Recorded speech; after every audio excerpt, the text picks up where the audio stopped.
What if I told you that one of the biggest legends in Hollywood history walked onto a television stage knowing he only had 6 months left to live? That on that very night, he would share something so powerful, so deeply moving, that an entire studio audience would be brought to tears? This isn't just another Hollywood story. This is the story of John Wayne's final act of courage, a moment that revealed the man behind the myth, and a friendship that transcended the silver screen. Stay with me, because what happened that night on The Tonight Show would become one of the most emotional moments in television history, and by the end of this video, you'll understand why even the toughest cowboys had to wipe away their tears. It was 1979, and America was changing. The golden age of Hollywood was fading into memory, disco was dying, and a new era was dawning. But there was one man who remained a constant, an anchor to a time when heroes wore white hats and good always triumphed over evil. That man was John Wayne, born Marion Robert Morrison, a name that would become synonymous with American cinema itself. For over 5 decades, he had dominated the screen with a presence that was larger than life. From the dusty trails of Stagecoach to the gritty beaches of sands of Iwo Jima, from the epic sweep of The Searchers to the raw emotion of True Grit that finally earned him his Oscar, Wayne had become more than an actor. He was an institution, a symbol of American strength, determination, and unwavering principles. But behind the tough exterior, behind the iconic swagger and that unmistakable drawl, John Wayne was fighting the toughest battle of his life. In January of 1979, Duke, as his friends called him, received news that would have broken lesser men. The cancer had returned.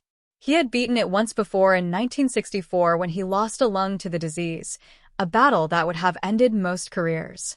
But not Wayne's. He came back stronger, more determined, and continued making films that captivated audiences worldwide. But now, 15 years later, the enemy had returned, and this time, the doctors told him something that no amount of grit or determination could change. He had approximately 6 months to live. The cancer had spread to his stomach, and it was aggressive.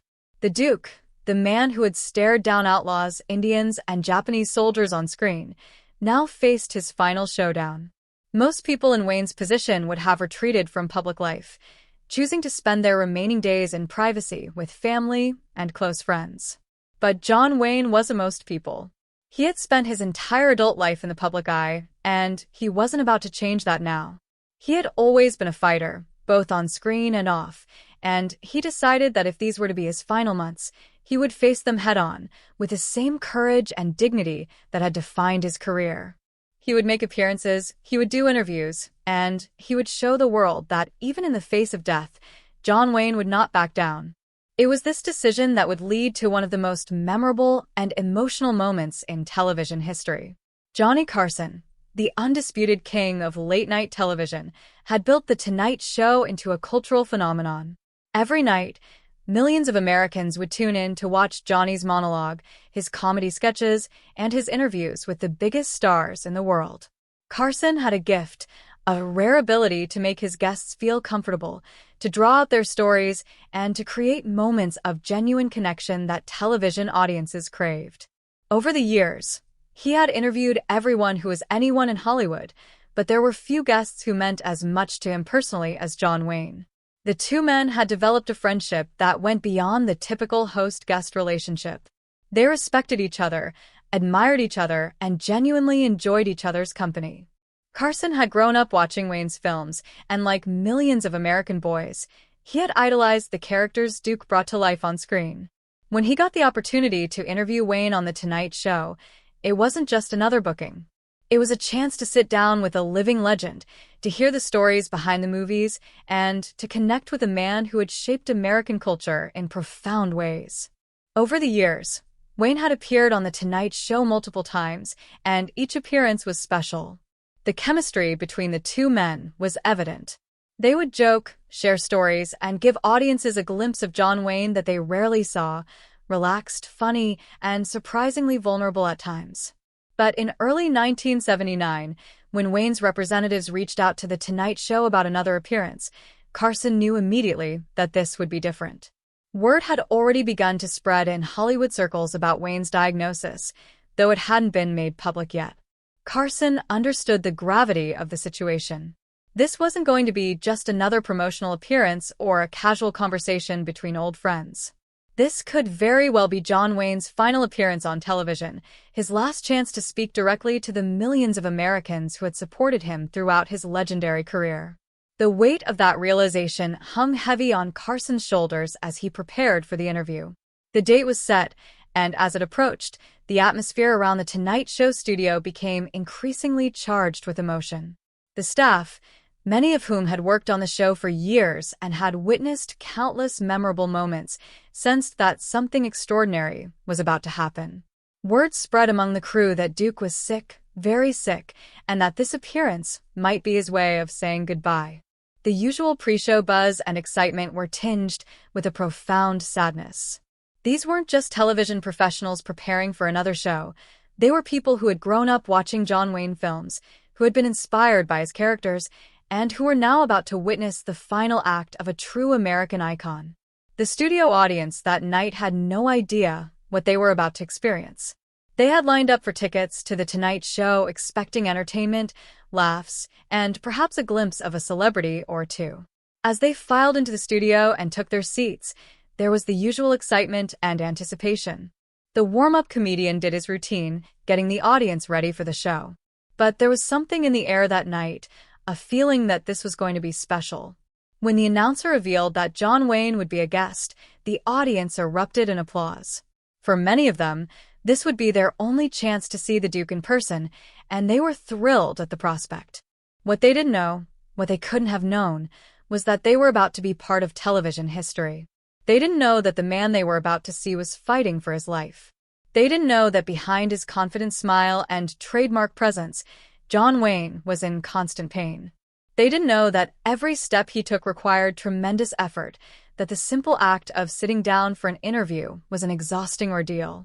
But most importantly, they didn't know that by the end of this evening, they would be wiping tears from their eyes, moved by a display of courage and grace that transcended anything they had ever seen in Wayne's films.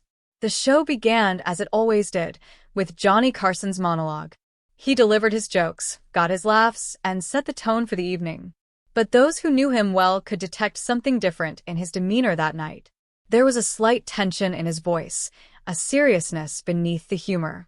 Carson was a professional, and he wasn't going to let his emotions interfere with the show, but he was human, and the knowledge of what was to come weighed on him. After the monologue and a commercial break, it was time. The moment everyone had been waiting for. The moment that would become legendary. Johnny Carson turned to the audience and announced his guest. "Ladies and gentlemen, John Wayne." The response was instantaneous and overwhelming. The entire studio audience rose to their feet in a standing ovation before Duke had even appeared. The applause was thunderous, echoing through the studio with an intensity that even the Season Tonight Show crew had rarely witnessed. This wasn't just applause for a celebrity. This was a collective expression of love, gratitude, and respect for a man who had given so much to American cinema and culture. And then he appeared. John Wayne, walking slowly but deliberately onto the stage. He was thinner than audiences remembered, his face showing the unmistakable signs of illness, but he held his head high. He was wearing one of his characteristic Western-style suits, his posture as straight as his declining health would allow. And that smile, that famous John Wayne smile, was firmly in place. As he walked across the stage toward Carson's desk, the applause grew even louder. People weren't just clapping, many were crying. The sight of their hero, clearly unwell but still standing tall, still showing up, still being Duke, was almost too much to bear. Carson stood up from his desk, something he didn't do for every guest, and moved to greet Wayne. The two men shook hands, and for just a moment, the cameras caught something remarkable. In Johnny Carson's eyes, usually so controlled and professional, there was a glimmer of tears. He was looking at his friend, knowing what Wayne was going through, knowing what this appearance cost him physically, and the emotion was written clearly on his face. The two men embraced briefly, a genuine gesture of affection and respect, before Wayne settled into the guest chair. The interview began, and for a while it proceeded as these interviews typically did. Carson and Wayne exchanged pleasantries, shared some jokes, and talked about movies. Wayne was his usual charming self, deflecting compliments with self-deprecating humor and telling stories from his long career. He talked about working with directors like John Ford and Howard Hawks, about his famous co-stars, about the stunts and the challenges of making westerns in the harsh desert conditions. He had the audience laughing with tales of mishaps on set and groaning with his corny jokes. For those moments, it was easy to forget that anything was wrong. This was John Wayne as everyone knew him, confident, funny, and completely in command of the room. But Carson knew he couldn't let the entire interview pass without addressing the elephant in the room. The audience deserved to hear from Duke himself, and Wayne had agreed to discuss his condition. After a commercial break, as they returned to air, Carson's demeanor shifted. He became more serious, his voice softer. He looked directly at Wayne and asked the question that everyone watching wanted answered, but was afraid to ask. "Duke, I know this isn't easy to talk about, but everyone's concerned about you. Can you tell us how you're doing?" The studio fell silent. The laughter and applause from moments before seemed like a distant memory. Every person in that audience, every member of the crew, and millions watching at home held their breath, waiting for Wayne's response. This was the moment. This was why Duke had insisted on making this appearance. He wanted to address his illness on his own terms, in his own words, and he wanted to do it with dignity. John Wayne took a breath, and when he spoke, his voice was steady but tinged with a vulnerability that audiences had rarely heard from him. "Well, Johnny," he began, "I'm not going to lie to you or to these good people here. I've been better." He paused, that famous Wayne timing still perfect even in this difficult moment. "The doctors tell me I've got a tough fight ahead. The big C has come back, and this time it's brought some friends." The audience stirred, but Wayne continued. "But you know me, Johnny. I've never backed down from a fight in my life, and I'm not about to start now." The courage in those words, the sheer determination, hit everyone in that studio like a physical force. This wasn't bravado. This wasn't a tough guy act. This was a man facing his mortality with honesty and grace. Carson, his own emotions barely in check, nodded and said, "Duke, you're an inspiration to everyone watching." Wayne smiled that familiar smile and replied, "Well, I don't know about that. I'm just a guy who made some movies. But I'll tell you what I am grateful for." He turned slightly to face the audience more directly. "I'm grateful for all of you. For over 50 years, you've welcomed me into your homes, into your theaters, and into your lives. You've made my career possible, and there's not a day that goes by that I don't feel blessed by that." The emotion in the studio was palpable. People in the audience were openly crying now, dabbing at their eyes with tissues, trying to compose themselves but finding it impossible. The crew members, professionals who prided themselves on maintaining their composure during broadcasts, were struggling. Camera operators, sound technicians, producers in the booth, all of them felt the weight of this moment. They were witnessing something extraordinary, something that transcended entertainment. This was real, raw, and heartbreaking. Carson, ever the professional but also a human being deeply moved by his friend's courage, asked Wayne about his perspective on his life and career. "When you look back on everything you've accomplished, Duke, what stands out to you most?" Wayne took a moment, clearly considering his answer carefully. "You know, Johnny, people always want to talk about the movies, about the awards, about all that Hollywood stuff. And sure, I'm proud of the work. But what I'm most proud of is simpler than that. I tried to live my life with integrity. I tried to be the kind of man my parents raised me to be. I tried to treat people fairly, to keep my word, to work hard. In my movies, I tried to stand for something, to represent values that I thought were important: courage, loyalty, honor. Whether I succeeded or not, that's for others to judge. But I tried, and that means something to me." The wisdom and humility in Wayne's words struck a chord with everyone listening. Here was a man who could have spent his final public moments boasting about his achievements, about his massive box office success, about his Oscar, about being one of the most recognizable faces on the planet. Instead, He chose to talk about character, about values, about being a good man. It was a lesson in grace and perspective that resonated deeply with the audience. Carson then asked Wayne about his message to his fans, to the people who had supported him throughout his career.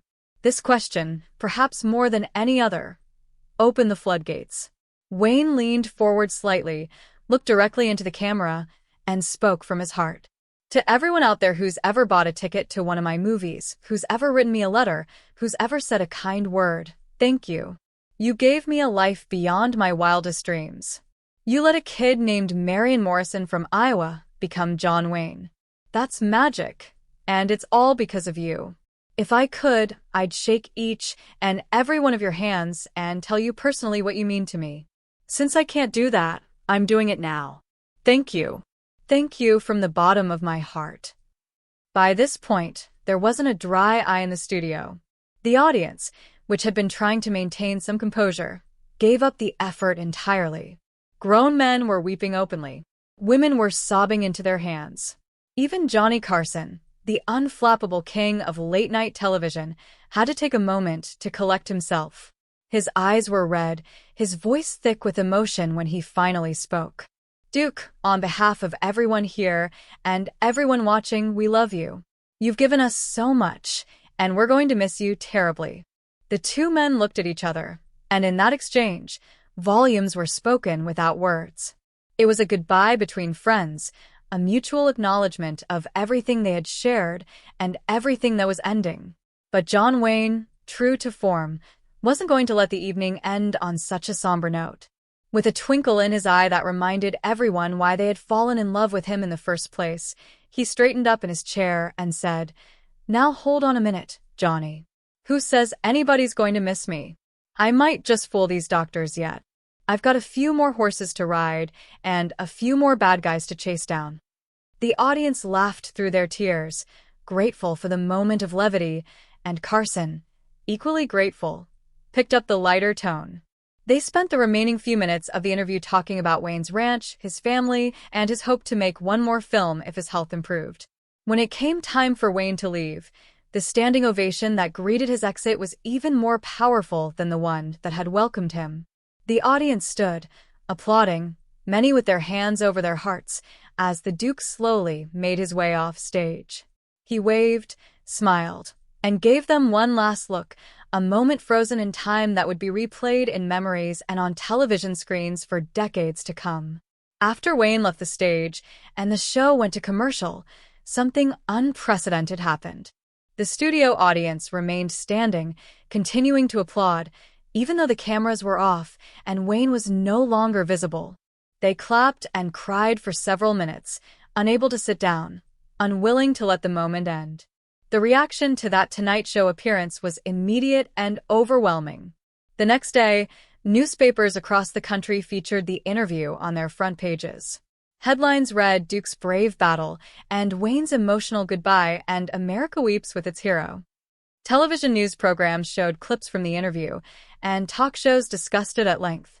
The phones at NBC were flooded with calls from viewers wanting to express their emotions about what they had witnessed.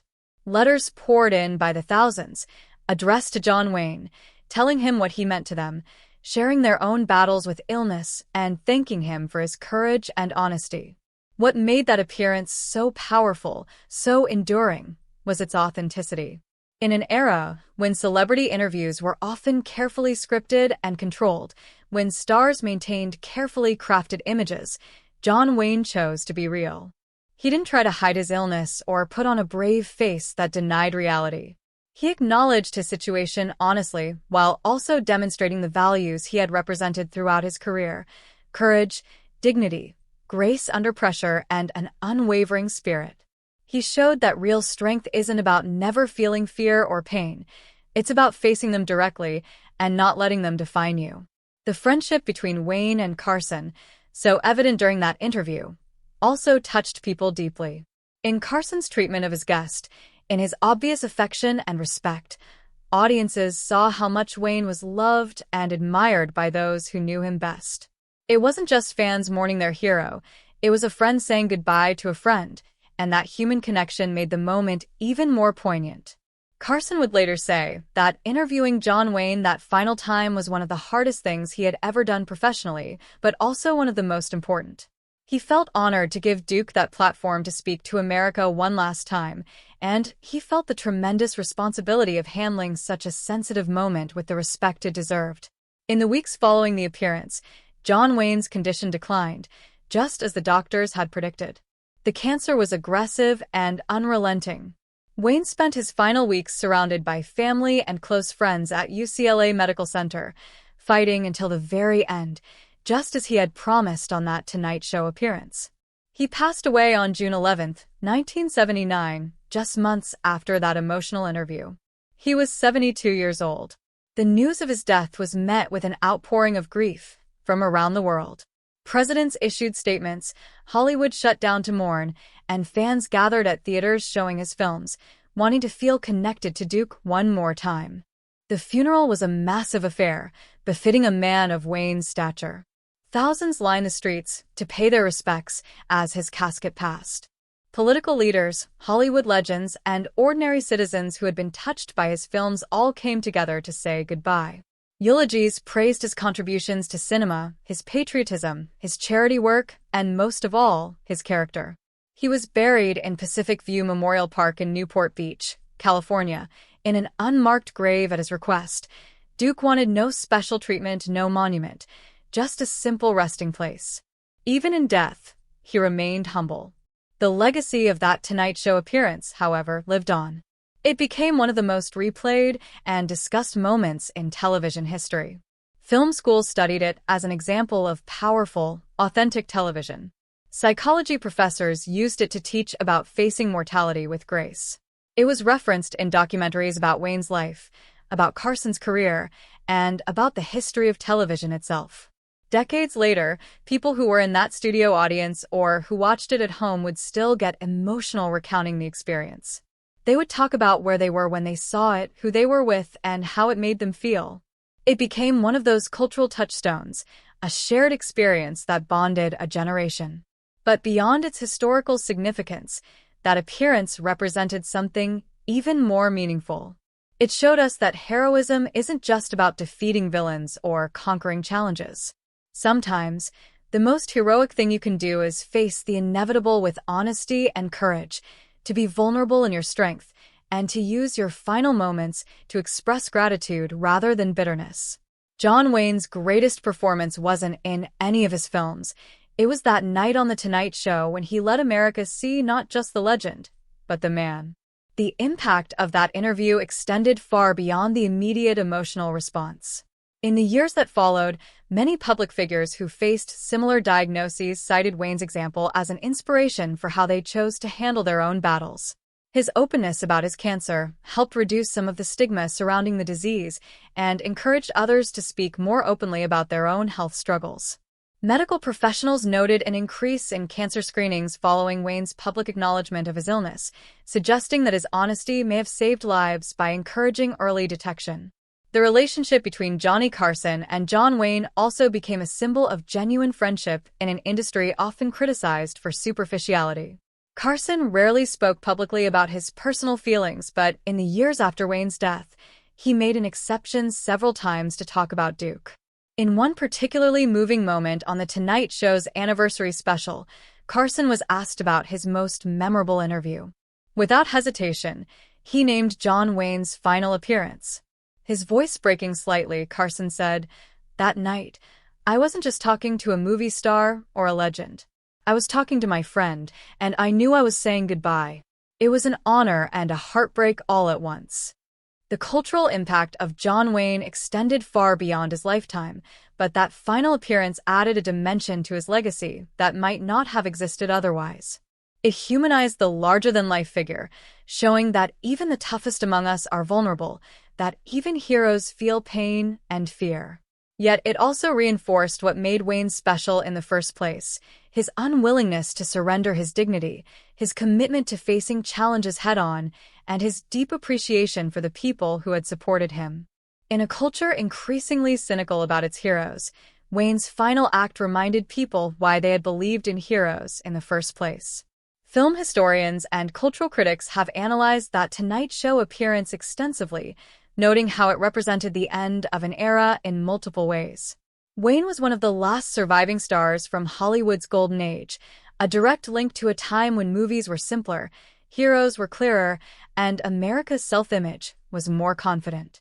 His death marked a generational shift in American cinema and culture.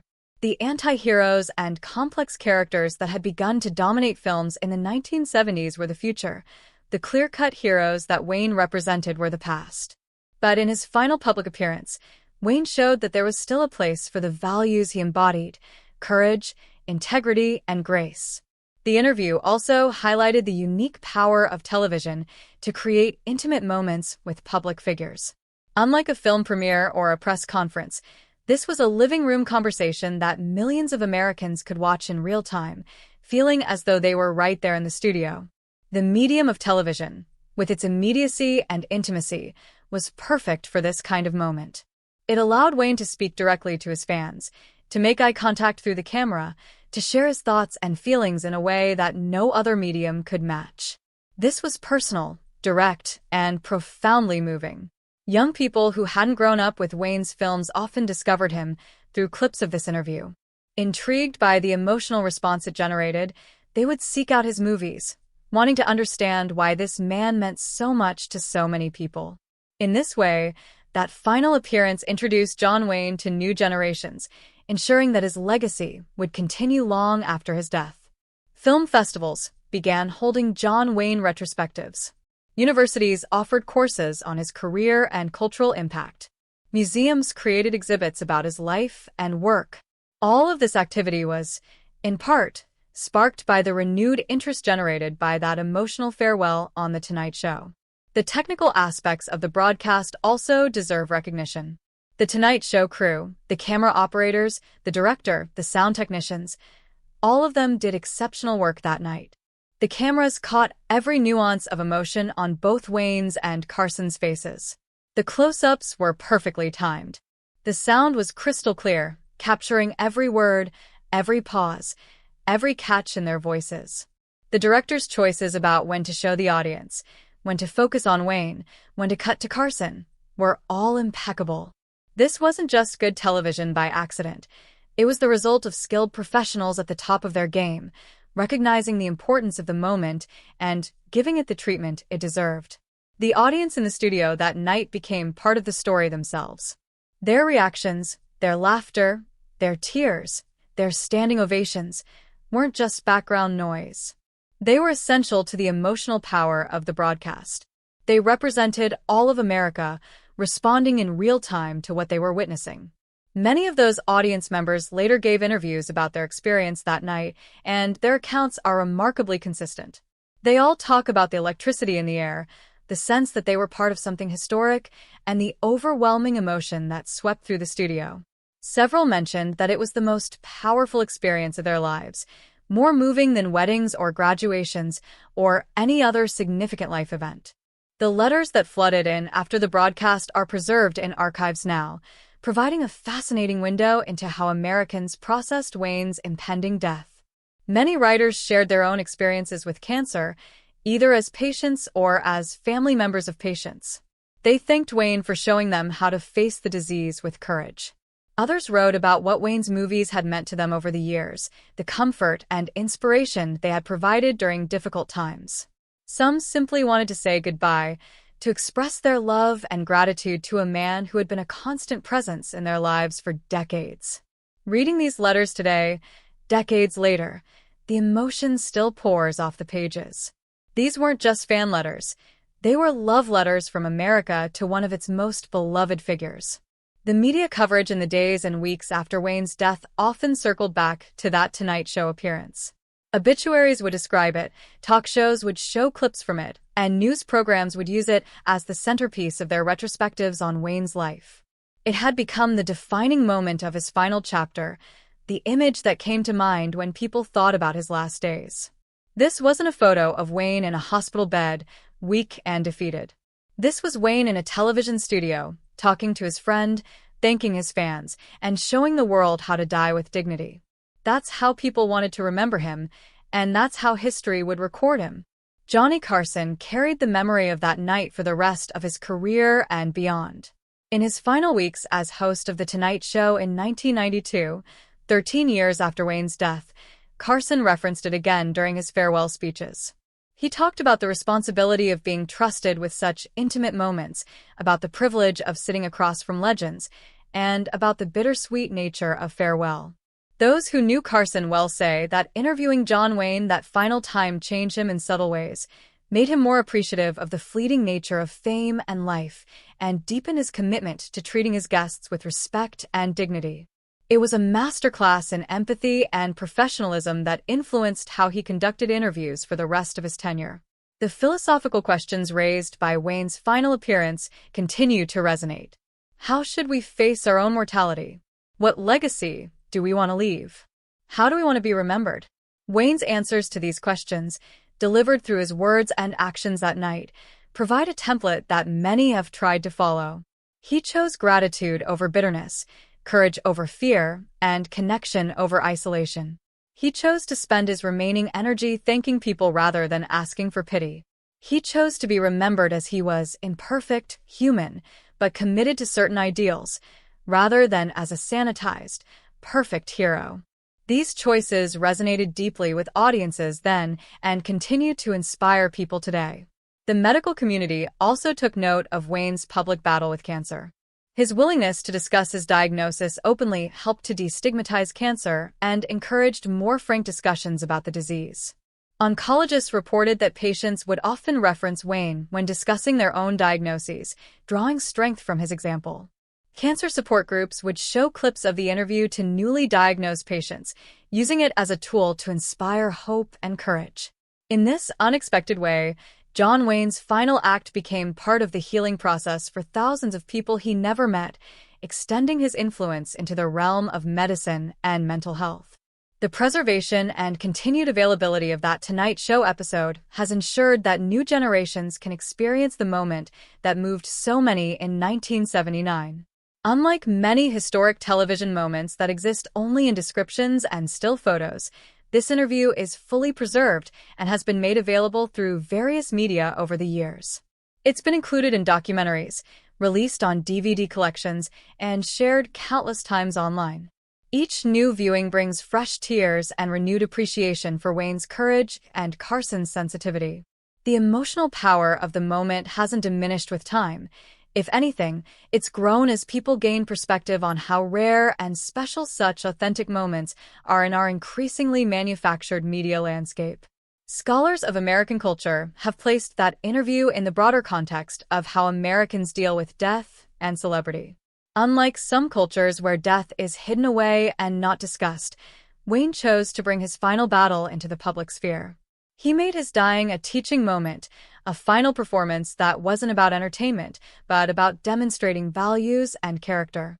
This very American approach, the idea that even death can be faced like a frontier to be explored with courage, reflected Wayne's entire career and persona.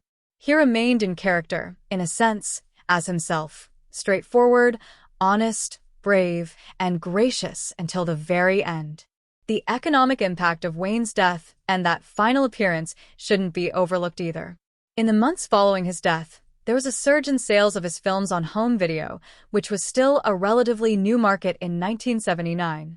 Television networks that held rights to his movies rushed them into their schedules, knowing that audiences would want to revisit Duke's work. Theaters held special John Wayne retrospectives, showing his classics on the big screen where they were meant to be seen. Publishers released new biographies and photo books. All of this activity was driven, in large part, by the emotional response to that Tonight Show appearance, which reminded people why they loved John Wayne in the first place. The Tonight Show itself became a more significant cultural institution because of moments like this. The ability to deliver both entertainment and profound human moments, to be a place where laughter and tears could coexist, where celebrities could be vulnerable and real. This was what set The Tonight Show apart from other programs. Johnny Carson's careful stewardship of these moments, his instinct for when to be funny and when to be serious, his respect for his guests and his audience, created a space where television could be more than just a diversion. It could be meaningful, important, and memorable. The Wayne interview stood as perhaps the ultimate example of this potential. As we look back now, more than 4 decades after that emotional evening, the legacy of John Wayne's final Tonight Show appearance continues to grow. New documentaries about Wayne inevitably feature it prominently. Tributes to Johnny Carson always include it among his finest moments. Film students study it as an example of authentic human connection captured on camera. And ordinary people still discover it, often by accident, and find themselves moved to tears by a man they may never have heard of, facing death with more grace and courage than most of us can imagine. That's the power of genuine emotion, honestly expressed. It transcends time, transcends changing cultural norms, and speaks directly to the human heart. In the end, John Wayne's surprise visit to Johnny Carson wasn't really a surprise at all in the traditional sense. It had been scheduled, planned, and prepared for. But it was a surprise in the most important way. It surprised us with its emotional depth, its authenticity, and its power. It surprised us by showing that a tough guy could be vulnerable, that a legend could be humble, that a dying man could be grateful instead of bitter. It surprised us by making us feel so deeply, so unexpectedly, that grown adults found themselves crying in their living rooms, moved by the simple act of 2 friends talking honestly about life, death, and everything in between. And perhaps most surprisingly of all, it continues to move us today, a testament to the enduring power of human courage and the bonds that connect us all. The audience was in tears that night not because they were watching John Wayne die, but because they were watching him live, truly live, in those final months, embracing each moment, expressing gratitude, showing courage, and demonstrating the values he had represented throughout his career. They cried because they were witnessing something rare and precious, a life well lived, acknowledged and celebrated, before it ended. They cried because they knew they were saying goodbye to not just a movie star, but to an era, a set of values, and a piece of their own history. And they cried because, in that moment, John Wayne reminded them of what it means to be human, to face mortality with grace, and to leave this world with dignity. That's why the tears flowed freely that night in 1979, and that's why they still flow today when people watch that remarkable interview. It wasn't just the end of John Wayne's story.